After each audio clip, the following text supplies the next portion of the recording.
درود بر شما بینندگان عزیز. اخبار آزادی رو با آخرین خبرهای تاجیکستان و جهان تقدیم شما میکنیم. در برنامه امروز 19 می این موضوع ها را داریم.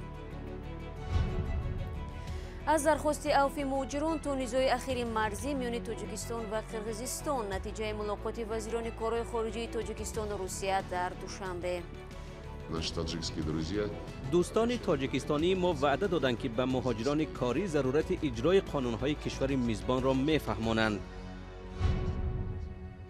همپیمان سابق پرزیدنت قرقیزستان صادر جابوروف را با گرفتن میلیون ها دلار از پرزیدنت قبلی این کشور سورونبای جینبکوف متهم کرد. و امانت مردم در دست کیست؟ مشتریان بانک مفلس شده همدستی در خوجند میگویند 7 سال اینجوری پول خود را گرفتن نمیتوانند. جمع کردگی سامانی کردگی احمد 40,000 دیگه 335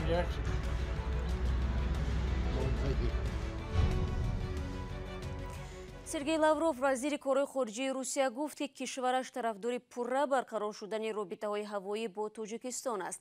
изҳороти Лавров рӯзи 19 май ва пас аз мулоқоташ бо вазири корҳои хориҷии Тоҷикистон Сироҷдин Муҳриддин дар шаҳри Душанбе садо дод.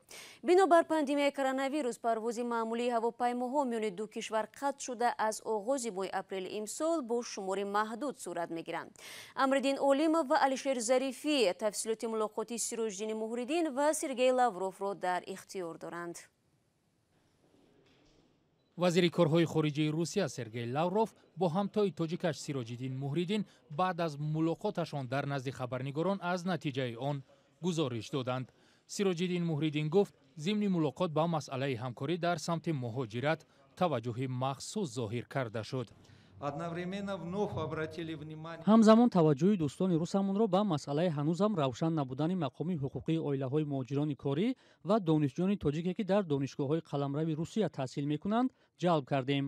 мутаассифона шумораи шаҳрвандони Тоҷикистон ки вурудашон ба Русия манъ шудааст меафзояд. аксари онҳо бо ҷурмҳои хурду реза ба ин рӯйхат ворид шуданд. мо аз ҷониби Русия хоҳиш кардем ки барои ҳалли мусбии ин масъала чораҳо андешанд. Сергей Лавров дар навбати худ гуфт бояд шаҳрвандони Тоҷикистон тамоми санадҳои меъёрии ҳуқуқии Русияро риоя кунанд. دوستان تاجیک ما وعده دادند که برای گذراندن کارهای فهماندهی میان مهاجران کاری درباره رعایت قانونگذاری روسیه چاره‌های علاوه‌ای می‌اندیشند تا حالت پیش نیاید که امروز ما درباره‌اش گفته ایستادیم. وزیران امور خارجه تاجیکستان و روسیه در ملاقاتشان مسائل امنیتی را نیز با بررسی گرفتند. روسیه دیگر باره آمادگی خود را برای مستحکم کردن مرزی تاجیکستان با افغانستان اظهار داشت. در پس منظر خروج نیروهای آمریکایی و ناتو از خاک افغانستان، سرگей لاوروف وزیر امور خارجه روسیه خواستار رشد همکاری‌های حربی تکنیکی کشورش با تاجیکستان شد. سرگей لاوروف در مسئله نیزهای اخیر مرزی همیان تاجیکستان و قرقیزستان اظهار نظر کرد. ما دیروز درباره نمونه مثبتی از حالت نزاع به همکاری گذاشتن گفتیم که تاجیکستان و قرقیزستان نشان می‌دهند ما بسیار شادیم که حالت‌های درگیری گذاشتن و از همه مهم این است که کشورها با دلیمیتاسیا و دمارکاسیون خط مرز گذاشتن. من فکر می‌کنم این نمونه بهترین برای تمام قلمرو پساشوروی است که با سبب‌های معلوم خط مرزها درست کشیده نشده است و امروز باید این کار جان‌نا کرده شود. گردشی مال میان تاجیکستان و روسیه در یک سال اخیر حدود 1 میلیارد دلار ایالات متحده آمریکا را تشکیل داده است. سیروجدین مهریدین گفت روسیه یکی از شریکان اساسی اقتصادی برای تاجیکستان باقی میماند.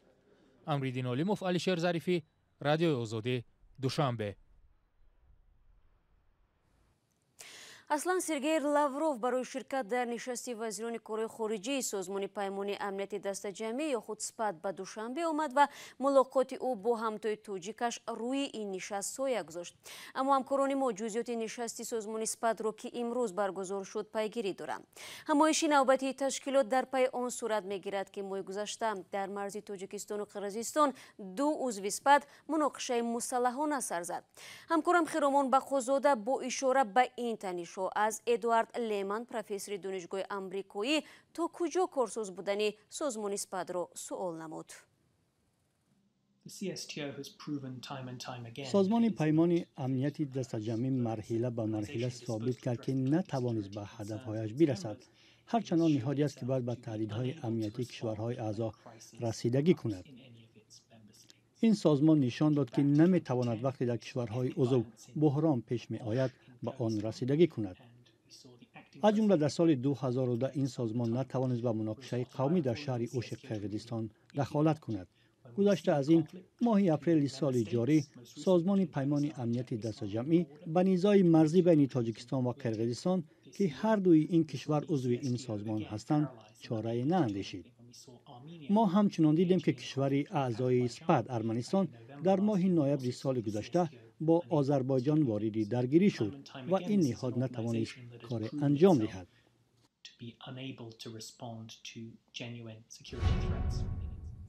мавзӯи қирғизистонро идома медиҳем. ҳампаймони собиқи президенти қирғизистон ки ҳоло дар боздошт аст, мегӯяд Содир Ҷабборов барои таъмини амнияти раиси ҷумҳури собиқи ин кишвар Сооронбой Ҷэймбеков аз ӯ миллионҳо доллар пора гирифтааст. Абдулло Ашуров ин мавзӯъро ки бо ҳамкорони мо аз телевизиони настоящее время дар Бишкек таҳия шудааст идома медиҳад.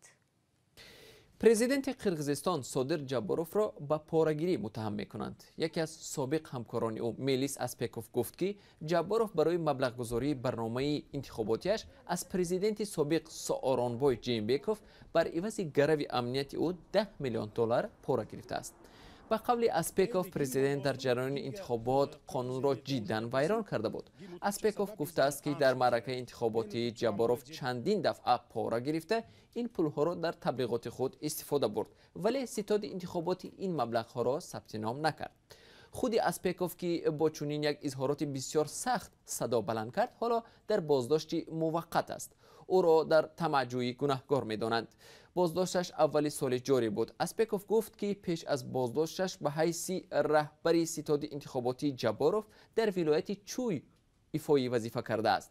дар шабакаҳои иҷтимоӣ акси бадани Аспеков нашр шуд ки дар он доғҳои калони сиёҳ дида мешавад. Аспеков ба дӯстонаш гуфтааст ки дар боздоштгоҳи Кумитаи давлати амнияти миллӣ ӯро шиканҷа мекунанд. вакили дифоии президенти собиқ Сооронбой Ҷэймбеков иттиҳоми зидди зерҳимояи худро рад кардааст. Асилбек Қочқоров, вакили президенти собиқ, худи Аспековро дар талоши ба тарафи дигар бурдани ҳуши ҷомеа гунаҳкор кард. вале ҷонибдорони Аспеков ба тасдиқи ҳарфҳои худ баёнияҳои шаҳрвандон бо иловаи нусхаҳои шиносномаҳои онҳоро нашр карданд ки гӯё ӯ ба онҳо барои хароҷоти интихоботии ситоди Ҷабборов пул тақсим кардааст. як қисми ин нафарон воқеан ҳам ба ҳайси афроди мавриди эътимоди Содир Ҷабборов дар Кумитаи марказии интихоботҳо сабти ном шудаанд, вале дар дафтари президент Содир Ҷабборов бовар доранд ки ин кори Аспеков ба хотири сиёҳ кардани раиси ҷумҳурӣ карда шудааст. вале ба изҳороти Аспеков ҳизби оппозитсионии реформа бовар кардааст. намояндагони ин ҳизб аллакай гуфтанд ки вакилони парлумон ҷараёни импичмент ё адами боварӣ ба президентро ба роҳ мемонанд ки додситони кул ҳамаи ин иттиҳомотро мавриди санҷиш қарор диҳад. ман аз Содир Ҷабборов интизори ин ҳарфҳо будам ки мегӯяд бале ба санҷиш омода ҳастам, вале онҳо қарори дигар қабул карданд. бале Мелис Аспеков нафаре нест ки ба ӯ мешавад пурра бовар кард, вале инҷо санадҳое ҳастанд ва мо ҳам хабар дорем ки интихобот аз роҳҳои ғайрирасмӣ маблағгузорӣ мешаванд. дар ҳамин ҳол дар Кумитаи давлати амнияти миллии Қирғизистон аксҳои Аспеков бо доғҳои сиёҳу кабуд дар баданашро ҳақиқӣ номиданд, вале ба гуфтаи онҳо гӯё ин аксҳо 2 моҳ пеш гирифта шуданд. дар Кумитаи давлати амнияти миллӣ мегӯянд ки чӣ гуна пайдо шудани ин доғҳо барои онҳо маълум нест. даҳо муштариони бонки муфлис гаштаи ҳамдастӣ дар Хуҷанд мехоҳанд дубора ба додгоҳи иқтисодӣ номаи шикоятӣ баранд. ин сокинон талаб доранд ки дар сурати пурра муфлис эълон шудани бонки ҳамдастӣ бояд масъалаи пули онҳо низ рӯшан шавад. Фарзон Муҳаммадин гузориш медиҳад. гурӯҳе аз муштариёни ташкилоти амонатии қарзии хурди муфлис гаштаи ҳамдастӣ дар шаҳри Хуҷанд аз раҳбарони Бонки Миллии Тоҷикистон талаб доранд ки барои бозпас гирифтани пасандозҳояшон кӯмак кунанд. онҳо мегӯянд шахсоне ки пас аз барҳамхӯрии Бонки амонатгузории ҳамдастӣ масъули ҳалли ин мушкил таъин шудаанд дастнорасанд ва мардум ба ҳоли худ мондаанд. муҳсинҷон Маҳмадкаримов сокини шаҳри Хуҷанд мегӯяд наздик ба 870 000 сомонияшро дар ин бонк амонат гузошта буд ва акнун 5 сол аст пули худро гирифта наметавонад. به امید پول نشه گفت من خواستم بالی فعلا جهلمنده کو قضا شدم و کدام موبایل فرزانده خانواده کرد که من قاز گفت فرزانده مثلا کرده سونی خواستم بالا یک شیشه اکس خورده 4 ساعت که انیماسیو 14 روز به مخون خرافت 18 روز چون این مشتریان فریب خورده بانک کم نیستند. به صورت عموم بیش از 50 نفر تلاش دارند مبلغ‌های خود را پس گیرند. همه قدر نیستیم، همه جون نیستیم. ویزده ادپیسکا، ویزده فوتبال. اینش وای مقامات میفسن، اوه مقامات اینش به ایویتوگی نیچی. مشکل این مشتریان را میبایست مدیر مخصوص حل میکرد که بانک ملی تاجیکستان پس از برهم دادن بانک همدستی تعیین کرده است. آنها تا ماه اکتبر سال 2020 در این رابطه با مدیر مخصوص گوهرعلی یاروف ملاقات داشتند. وعده بازگردانی مبلغ‌ها تنها قسماً حل شد. 375,000 پولم همینجا بانکرات شده. 375,000 این پولی چه خیلی سامانی میداد؟ پولیس همه جمع کردگی سامانی کردگی احمد 40,000 شد دیگه 335,000 تقریبا یک سال پیش اسکندر سلیموف مدیر مخصوص تعیین شد و حالا نیز نام او در سامانه بانک در این وظیفه نوشته شده است. ولی او در صحبت با رادیو آزادی گفت که بعد 6 ماه فعالیت از کار رفته و حالا نمیداند که به جای او کی تعیین شده است.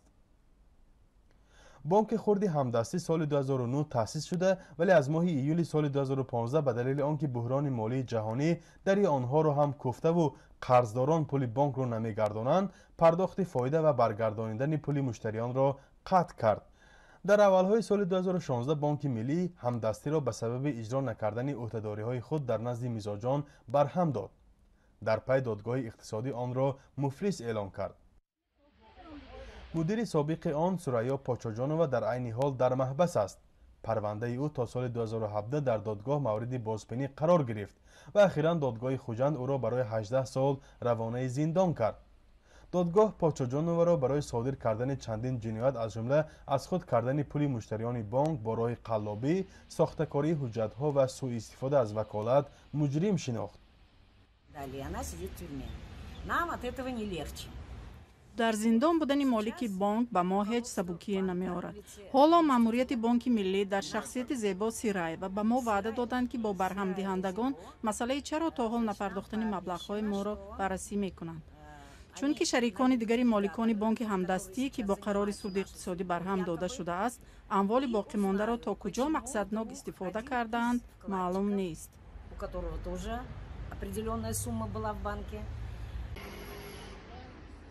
در همین حال نمایندگی بانک ملی در ولایت سوخ در یک نامه رسمی به رادیو آزادی پاسخ داد که در آن گفته می شود بانک امانتگذاری خردی همدستی سنه 14 مارس سال 2016 با حلنامه سود اقتصادی ولایت سوخ مفلس اعتراف کرده شده در فعالیت آن مرافعه مفلس شوی آغاز گردیده است. موافق ماده 4 قانون جمهوری تاجیکستان درباره فعالیت بانکی، تشکیلات قرضی از روی عهدهداری‌های بانک ملی تاجیکستان و بانک ملی تاجیکستان از روی عهدهداری‌های تشکیلات قرضی جوابگر نمی‌باشند. و خبرگزاری دولتی تأسیس داد که یک گروه شهروندان تاجیکستان و قرقیزستان در شهر مسکو زنوزنی کردند. در نتیجه 6 زخمی را برای معالجه به شفاخانه و 9 کسی دیگر را برای تفتیشات علاوگی به اداره پلیس بردند. خدمات مطبوعاتی اداره پلیس مسکو امروز به تاس گفته زنوزنی بین مهاجران در یک قهوه‌خانه در جنوب و غرب مسکو سر زد، ولی معلوم نیست از طرفی کی. منبع افزوده از 2 نفر برای ویران کردن قانونگذاری مهاجرت در روسیه و 7 کس به معده و پوشی متهمند. این خبر آخر برنامه امروز است. تشکر از شما که تا این لحظه همراه ما بودید. خبر و گزارش‌های دیگر رو چون همیشه میتوانید در وبسایت رادیو آزادی بخونید و گزارش‌های روز رو در آزادی ویدیو تماشا کنید. یادتان نرود فردا با خبرهای نو همه شما را منتظر خواهیم بود. خود را احتیاط کنید و خدا نگهدار.